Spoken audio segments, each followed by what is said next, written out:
Very good morning everyone. तो हमारे पास हमारा प्रीलिम्स 2024 हमारे पास आ रहा है और उसके लिए रिलीज़ हुआ है रिसेंटली हमारे पास विजन आईएएस कोचिंग का ये करेंट अफेयर्स सीरीज़ का कंपाइलेशन जिसको कहते हैं PT 365। तो PT यानी अगेन प्रीलिम्स, तो यहाँ पे 365 कवरेज आपको मिलता है। अगर हम देखें तो इसको मैं आपको कराने वाली हूँ यूट्यूब पे for absolutely free of cost, where I'm going to provide you with the analysis also कि एनालिसिस कैसे करते हैं। जैसे आप खुद अगर आप देखें तो आप खुद जब रीड करते हैं, फर्स्ट टाइम रीडिंग हो रही होती है तो बहुत ज़्यादा डिटेल्स में चले जाते हैं किस पार्ट को आपको स्किप करना है, किस पार्ट को आपको मेमोराइज करना है और किस पार्ट को आपको एनालिटिकल करना है, इसमें रिसर्च करना होगा। थोड़ा बहुत आपको नेट पे सर्च करना चाहिए, क्या करना चाहिए, क्या क्रिटिकल इंसाइट्स होता है, वो सब हम लोग कवर करेंगे।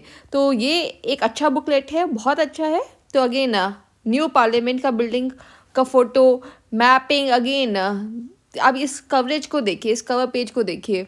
तो this the very graphics that you are provided with on the cover page also reflects कि हाँ ये क्वालिटी बुकलेट तो है। तो आइए क्वालिटी तरीके से करते हैं। तो ये है पॉलिटी एंड गवर्नेंस। मेंस में भी आगे इसी में से ही आप चीज़ें उठाएंगे, तो यहाँ से ही आप करना शुरू करिए, पीटी के पर्सपेक्टिव से करिए और मेंस में भी आपके इनसाइट्स यहाँ पे हम ड्रॉ करते हुए चलेंगे। और अगेन हम लोग बहुत ज़्यादा स्पीड में ये करने वाले हैं कवरेज, ठीक है। कोई टाइम वेस्ट नहीं करना है, सीधा सीधा अप्रोच पे डायरेक्ट आना है। तो issues related to the constitution, तो कॉन्स्टिट्यूशन क्या है, अगेन हमारे अगर आप देखेंगे तो कॉन्स्टिट्यूशन को भी हम लोगों ने करा है।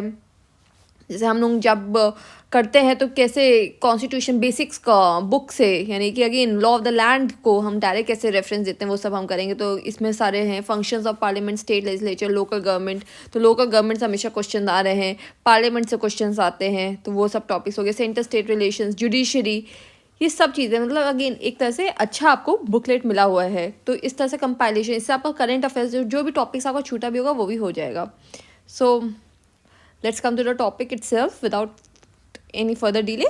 So issues related to the constitution, basic structure doctrine। तो अगेन बेसिक स्ट्रक्चर डॉक्ट्रिन हमारे पास आ जाते हैं केशवानंद भारती केस। फिर अगेन उस पर क्या पॉजिटिव्स हैं, तो ये देखिए 1973 में ये आया था जिसमें बेसिक स्ट्रक्चर डॉक्ट्रिन आया था कि भैया ये तो बेसिक स्ट्रक्चर है, ऐसा नहीं है कि आप पूरा ही अमेंड कर दो। बेसिक स्ट्रक्चर में जो प्रिंसिपल्स रिफ्लेक्टेड है वो हमारे कॉन्स्टिट्यूशन का कोर है, हमारे इंडिया एज अ नेशन का कोर है। तो ये एक केस था। इसमें क्या था, अगेन एक पटिशन हुई थी against the compulsory acquisition of land by the Kerala government. तो ये बैकग्राउंड था, उतना आपको बैकग्राउंड नहीं करना है। फंडामेंटल राइट्स पे क्वेश्चन था कि अगेन फंडामेंटल राइट्स का वॉल्यूशन है अंडर आर्टिकल 25, 26, 31। ये तरह का कुछ केस बना हुआ था, ठीक है। लैंड एक्विजिशन का केस था कि आउटकम्स क्या थी, यहाँ पे आप आइए सीधा सीधा। तो यहाँ पे आया था क्या, बेसिक स्ट्रक्चर डॉक्ट्रिन। इसमें कहा गया था कि एक देखो 24th कॉन्स्टिट्यूशनल अमेंडमेंट को तो अपील कर दिया गया था कि हाँ पार्लियामेंट के पास पावर है कि वो अमेंड कर सकता है, बट ऐसा कोई भी अमेंडमेंट नहीं हो सकता जो डैमेज कर दे एसेंशियल फीचर्स को। तो एसेंशियल फीचर डॉक्ट्रिन भी इसको कहते हैं। तो एसेंशियल फीचर्स के पे था। इससे पहले एक केस आया था गोलकनाथ केस, जो कि फंडामेंटल राइट्स की तरफ से इन्होंने काफ़ी गोलकनाथ में बोला था और सुप्रीम कोर्ट ने कह दिया था कि power to amend the constitution under article 368 was not unlimited and the FR यानी फंडामेंटल राइट्स जो कि गारंटी किया गया कॉन्स्टिट्यूशन में नॉट बी एब्रोगेटेड और ब्रेच्ड बाय द कॉन्स्टिट्यूशनल अमेंडमेंट। तो इसमें अमेंडमेंट को बिल्कुल ही मना कर दिया गया था कि नहीं कर सकता, अगर वो फंडामेंटल राइट्स के अगेंस्ट जा रहा तो वो नहीं हो सकता। बट इसको काउंटर कर दिया गया केशवानंद भारती में कि भैया कर सकते हो आप, बट बेसिक स्ट्रक्चर को ध्यान में रखो। Power of the judicial review, तो यहाँ पे कहा गया कि जुडिशियल रिव्यू तो भैया इंटीग्रल है, ये आपको समझना होगा। It's an integral part of the constitution. आप जुडिशियल रिव्यू को हटा नहीं सकते हो, जैसा सरकार उस वक्त करना चाहती। तो अगेन कांग्रेस का उस वक्त क्या चल रहा था, अगेन द इमरजेंसी और ये सब चीज़ें आपको कैसे इन सबको लिंक कर सकते हैं, ये भी आप उस पीरियड के दौरान समझ सकते हैं।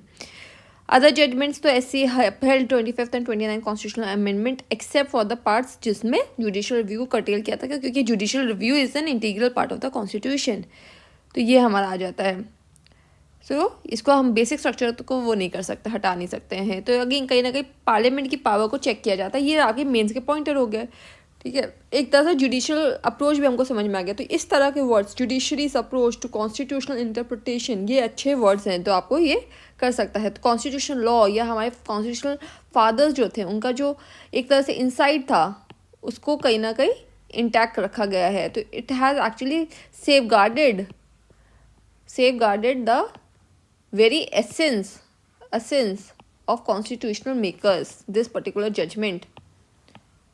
ठीक है, तो इस तरह के वर्ड्स आप ज़रूर नोट में लें फॉर द मेंस ऑल्सो। अब देखो प्रीलिम्स में क्या आ सकता है, तो आपको ये पूछा जा सकता है कि किसके अगेंस्ट बोला गया है, क्या हुआ है। तो गोलकनाथ केस को यहाँ पे हटाया गया है, पर अगेन असेंशियल फीचर को स्टोर किया गया है, वो आ गया। अब इसमें क्या क्या प्रिंसिपल्स बेसिक स्ट्रक्चर में, तो सॉवरेनिटी, अब ये प्रीलिम्स से पूछा जाता है तो सॉवरेनिटी हो गया। तो जो आप सोच सकते हैं जो बहुत असेंशियल चीज़ें हैं, कॉमन सेंस से भी आप सोच सकते हैं। तो individual freedoms, again individual human centric constitution है हमारा। Welfare state, supremacy of the constitution supreme है। रिपब्लिक है हम लोग, डेमोक्रेटिक है, सेक्युलर है, फेडरल है। तो सेक्युलर भी हमारा बेसिक स्ट्रक्चर में है। तो ये हो गया हमारा, अगेन ऐसा बोमाई केस में हम आगे बात करेंगे। Federal structure, separation of powers, unity and integrity of the nation, judicial review, ये सब है। बैलेंस बिटवीन द एफआरस एंड डीपीएसपीस, तो ये अगेन ये भी हमारे इस पर भी क्वेश्चन आया हुआ है मेंस में भी, तो वहाँ पे भी हम लोग ये पढ़ेंगे। तो ये चीज़ें हो गया। इवोल्यूशन कैसे हुआ है, तो पार्लियामेंट, अगेन ये आपको समझने में बहुत टाइम लगता है, यहाँ पे एक अच्छे से उसमें दिया हुआ है, तो आप यहाँ पे ही देख लीजिए। तो कोई भी पार्ट अमेंड कर सकता है। पहले आया केस क्या, एक है गोपालन केस 1950 में। तो ये केस क्या था, अगेन इस केस में ऐसा हुआ था, again it was related to the issue जो हो सकता रहता है फंडामेंटल राइट्स वगैरह पे। तो वो कैसे है, फिर इसमें इस वक्त ना जुडिशरी इतनी एक्टिवली नहीं बात कर रही थी। फिर शंकरी प्रसाद केस होता है हमारे पास, ठीक है, इसमें भी ऐसे ही होता है। फिर सज्जन सिंह केस होता है, और फिर यहाँ पे गोलकनाथ केस। इस वक्त जुडिशरी ने कह दिया क्या कि भैया आप फंडामेंटल राइट्स को ऐसे नहीं, ऐसा कोई भी अमेंडमेंट को हम मान्य नहीं रखेंगे जो फंडामेंटल राइट्स को ही वो कर रहा है, एब्रोगेट कर दे।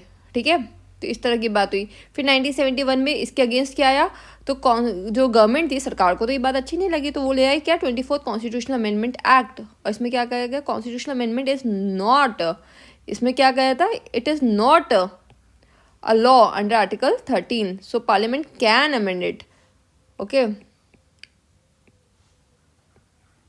it's not a law under Article 13 and so Parliament can amend it. ऐसा कहा गया क्योंकि फंडामेंटल राइट्स को एक हमारे पास है ना बेसिक आर्टिकल 13 में। लॉ का डेफिनेशन में क्या है कि वो अगेन लॉ जो भी होंगे वो फंडामेंटल राइट्स को नहीं वो कर सकते हैं, ऐसा करेगा तो सुप्रीम कोर्ट आएगा, क्योंकि सुप्रीम कोर्ट क्या है, गारंटर ऑफ फंडामेंटल राइट्स है। इस तरह की बातें थी। तो यहाँ पे कह दिया भैया वो तो लॉ है ही नहीं, आर्टिकल 13 के डेफिनेशन में नहीं है, constitutional amendment is not a law, ऐसा 24th कॉन्स्टिट्यूशनल अमेंडमेंट में कह दिया गया। ठीक है, टू चैलेंज गोलकनाथ केस। फिर 25th कॉन्स्टिट्यूशनल अमेंडमेंट आता है, इसमें क्या है, कर्टेल कर दिया जाता है right to property with due compensation की बात करी जाती है। प्रेसिडेंस दिया जाता है किसको, डीपीएसपीज ओवर फंडामेंटल राइट्स।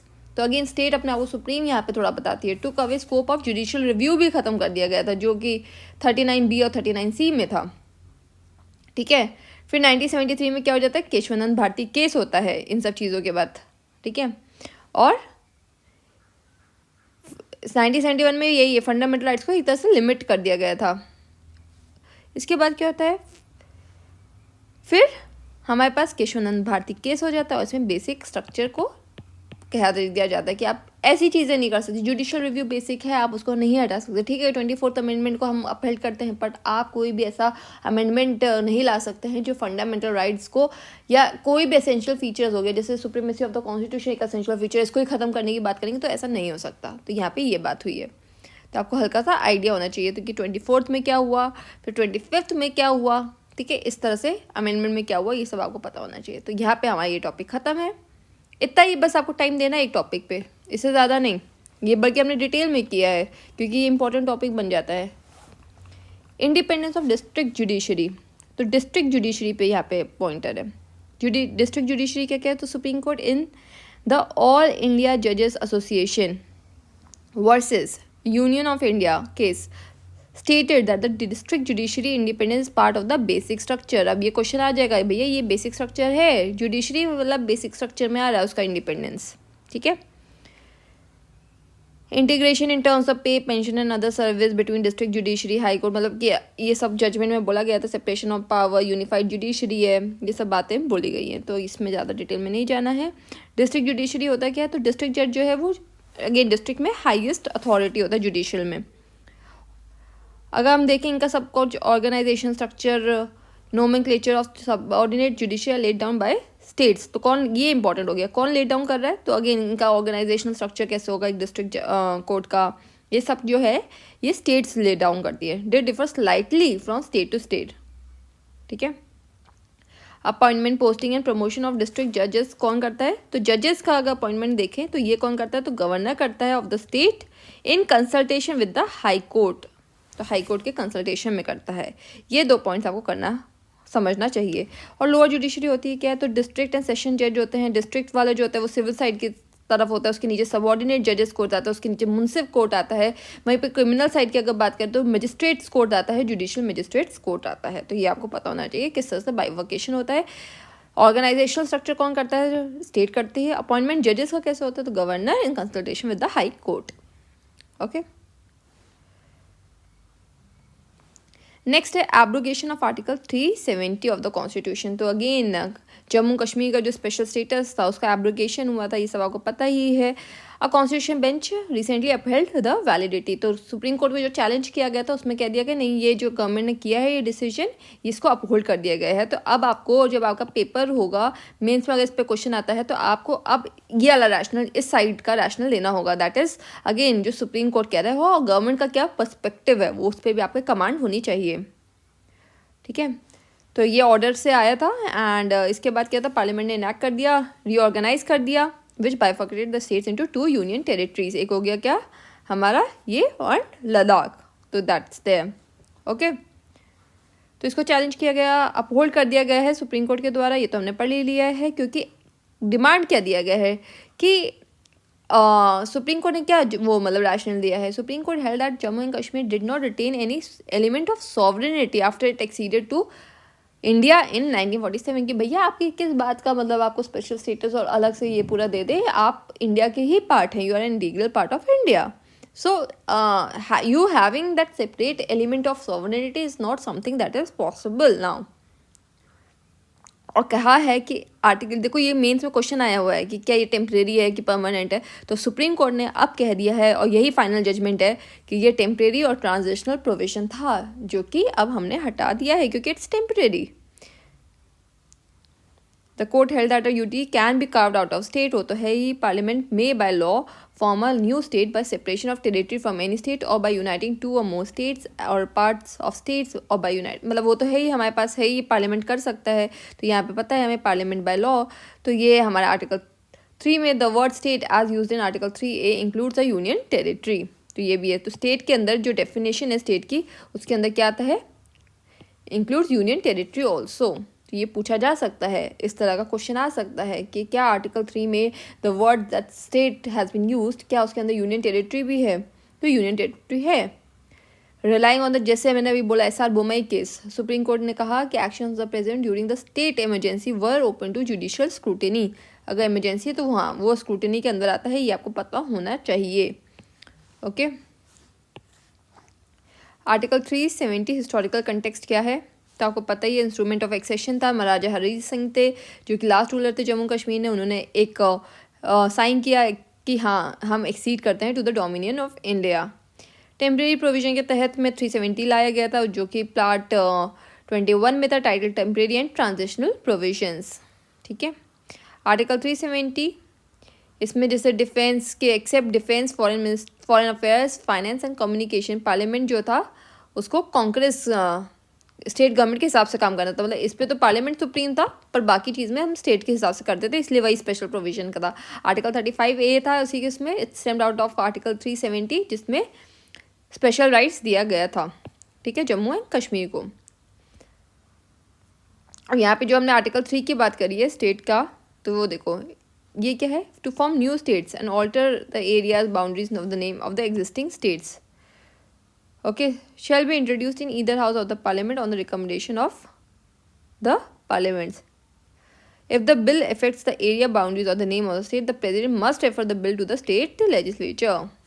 ठीक है, पूछा जा सकता है कि क्या वो मस्ट है, तो हाँ must refer to the bill to the state legislature for its views, however the president is not bound by those views, ये भी मैं आपको बता देती हूँ, ठीक है। तो इसको रेफर तो करना पड़ेगा, अगर कोई स्टेट का नाम बाउंड्री चेंज करने की बात करी जा रही है तो उसको रेफर तो करना पड़ेगा, हाउएवर प्रेसिडेंट रेफर करेंगे ओपिनियन लेने के लिए, state it's a must, it's written in the constitution, तो that is to be done. And then it shall be introduced in either house of the parliament on the recommendation, तो recommendation of the president in either house of the parliament. ऐसा नहीं है कि लोकसभा में introduce कर सकते, किसी में भी कर सकते हैं. तो अगेन अगर बाउंड्रीज आपको चेंज करनी है, तो जैसे बाउंड्रीज को तो वो कैसे करना है वो वाली बात हमने कर ली है. ठीक है, that's pertains to article 3 of the constitution. Easy. National capital territory of Delhi amendment act, तो एनसीटी ऑफ दिल्ली, तो अगेन आपको पता ही है केजरीवाल एंड गवर्नर का जो चल रहा था, ठीक है, लड़ाई झगड़ा, उसके तहत क्या हो रहा है. तो देखें, तो गवर्नमेंट लेके आई है नेशनल कैपिटल. अब देखो जो भी दिल्ली है इट्स अ कैपिटल रीजन, तो it's a very important region. यहाँ पे बहुत सारी एम्बेसीज होती हैं, तो इस तरह का भी रैशनल हमको रखना होगा. तो उसकी प्रोटेक्शन, एक सेंटर के पास भी एक जगह होनी चाहिए जहाँ से वो काम कर सके. तो वो है, तो क्या टेरिटरी ये जो है हमारा कैपिटल सिटी है, तो क्या यहाँ के जो लोग हैं उनका वोटिंग राइट्स का क्या है ना, ये सब बातें आ जाती हैं यहाँ पे. ये दोनों साइड आपको ध्यान में रखना होगा. तो क्या है इस अमेंडमेंट एक्ट का, तो ये एक्ट हो चुका है. National capital civil service authority, तो एक सिविल सर्विस अथॉरिटी आई है. Again you are giving the paper of civil service, तो अगेन आपको पता होना चाहिए सिविल सर्विस क्या क्या है. तो दिल्ली में अगर इन पर्टिकुलर देखें तो national capital civil service authority आई है. It creates a new statutory authority NCCSA, जो कि लेफ्टिनेंट को यानी LG को, लेफ्टिनेंट गवर्नर को रिकमेंड करेगा कि किस तरह से ट्रांसफ़र करें. मतलब ये क्वेश्चन उठता था ना, केजरीवाल कहते थे भैया ये IAS लोग मेरे कंट्रोल में नहीं है, तो अब कह दिया गया कि वो भैया आपको ये अथॉरिटी होगी और ये लेफ्टिनेंट को बोलेगी कि किस तरह से, मतलब आप समझ रहे हैं कि क्या चल रहा है. Shall be decided matters by the majority of the votes, तो कैसे होगा, तो majority of votes of the members जो कि प्रेजेंट एंड वोटिंग होंगे. ठीक है, इस अथॉरिटी में जो भी ट्रांसफ़र पोस्टिंग विजिलेंस से रिलेटेड होंगे प्रेसिडेंट वोटिंग पे मेजॉरिटी पे डिसाइड होगा. और सेंट्रल गवर्नमेंट उन्हीं को ही अपॉइंट करेंगे, both the principal secretary and the chief secretary. Principal secretary chief secretary पे भी क्वेश्चन आया हुआ है प्रीलिम्स में, तो आपको ये पता होना चाहिए इस बॉडी के बारे में. पावर ऑफ द LG क्या है, तो डिस्क्रिशन किस किस में आएगा LG का, तो जो भी लेजिस्लेटिव कॉम्पिटेंस के बाहर होगा दिल्ली लेजिस्लेटिव असेंबली के, but which have been delegated to the LG, और मैटर्स जहाँ पे वो required to act by law in his discretion or exercise any judicial or quasi judicial. मतलब लैंग्वेज में ऐसा है कि LG को यहाँ पे पावर दी गई है, प्रीमेसी दी गई है, ये देखिए टू LG, तो उसका डिस्क्रिशनरी पावर्स का वो बढ़ा दिया गया है दायरा. ठीक है, the LG's decision will be final in the case of difference of opinion. तो ये बात है कि इसका डिसीजन फाइनल होगा किसका, LG का. तो ये जो अथॉरिटी है इसके और LG के बीच में अगर कोई आ जाए, ठीक है, तो LG का डिसीजन जो है वो फाइनल होगा, ऐसा भी बोला गया है. ठीक है, disposal of matters by ministers, certain matters must be submitted to the LG by the ministers, must भी. तो LG को बहुत पावर दिया गया है कि दिल्ली मतलब कि through the chief minister and the chief secretary for his और हर ओपिनियन. इसमें क्या आएगा कि पीस से रिलेटेड दिल्ली क्या, फिर दिल्ली और सेंट्रल गवर्नमेंट का सुप्रीम कोर्ट का कैसे रिलेशन होगा, फिर अगेन लेजिस्लेटिव असेंबली को प्रोवोक करना है, सम्मन करना है, क्या होना है, ये सब हो गया. ठीक है, या फिर matters of which LG is to give an order on his sole discretion. Okay.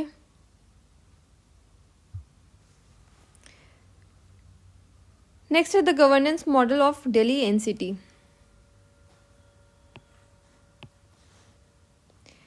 तो गवर्नेंस मॉडल किस तरह से, तो classification as a union territory under the state reorganisation act जो 1956 में हुआ था, दिल्ली को UT दे दिया गया था. UT का status governed under article 239 of the constitution.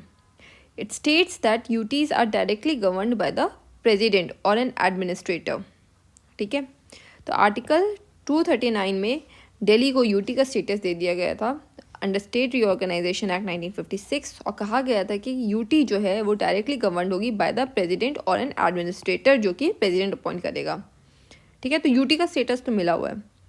Special status क्या था, तो S बालकृष्ण कमेटी आई जिसने 69 कॉन्स्टिट्यूशनल अमेंडमेंट एक्ट को रिकमेंड किया, conferred special status on Delhi and designated it as national capital territory of Delhi. तो 1991 में क्योंकि यहाँ के लोगों का भी एक तरह से होना चाहिए, तो इसीलिए इसको स्पेशल स्टेटस दिया गया as national capital territory of Delhi. It added article 239 AA the constitution and made Delhi a UT with the legislature. तो लेजिस्लेचर आ गए यहाँ पर and a council of ministers भी आ गए, और यहीं से सारा एक तरह से लोगों की भी बात सही है कि भैया हम लोग यहाँ पे हैं, हमारा भी तो वो है, तो वो सब तरह से बालकृष्ण। तो आपको ये कमेटी का नाम याद रखना ज़रूरी है क्योंकि बिल आया हुआ है, ठीक है। हर कमेटी में नहीं कहती इंपॉर्टेंट पड़ती, 10 कमेटी इज़ इंपॉर्टेंट। LG को कह दिया गया कि आप एडमिनिस्ट्रेटर है operating with the aid and advice of the council of ministers of Delhi. तो ये आपको पता होना चाहिए। पावर ऑफ दिल्ली लेजिस्लेचर, तो अगेन लेजिस्लेट कर सकते किसी भी स्टेट लिस्ट या कॉन्करेंट लिस्ट के सब्जेक्ट में except for police, public order and land. Also parliament can legislate over all matters in the state and concurrent list related to Delhi. अब ये जो एक्ट आया है GNCTD एक्ट, तो इसमें क्या है, it lays down the government of national capital territory of Delhi 1991 lays down the framework, किस तरह से फंक्शन करेंगे। तो इस तरह से इवोल्यूशन हुआ है, ये आप लोग को समझ लिया है। तो आपको इतना ध्यान में नहीं रखना है।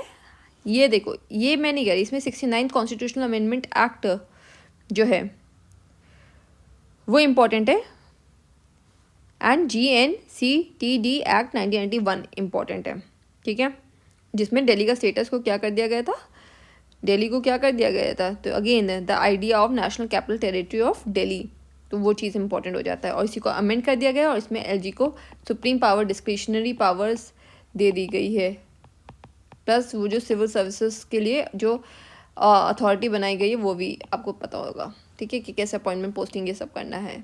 कन्फ्यूजन हटाने के लिए किया गया है। और सुप्रीम में से किसको है, तो LG को है सब चीज़ों में। तो ये चीज़ आपको देखनी होगी। तो 1956 में टेरिटरी बनी थी, 1991 में ये NCTD हो गया था, और फिर अब ये अमेंड कर दिया गया है, ठीक है।